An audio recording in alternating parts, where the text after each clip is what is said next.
I'm here today at the John Wallis Church of England Academy, where we've just run our second Lean Thinking 5S workshop. This is the lovely Sarah. Hello. Sarah, what do you do at this lovely establishment? I'm head of careers here at John Wallis, so my responsibility is to make sure all the children know what they're going to be doing in their next steps in life and just supporting them.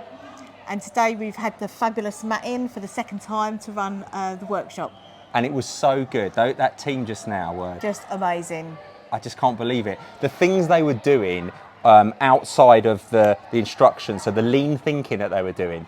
This one team, they've broke my record. They went from 13 minutes, 50 seconds to 14 seconds to build this buggy. And then they wanted to go again. It was amazing, absolutely amazing. So good, so much fun. And I think also what was good is that they even worked out processes that weren't even in the workshop, were they? They came up with new ideas. Exactly. And they all remembered all the S's at the end and what they stood for, and they used that process in what they were doing, and they had so much fun. It was great. I'm buzzing, I want to go back to school. Yeah. I'm going back in. Brilliant, take care.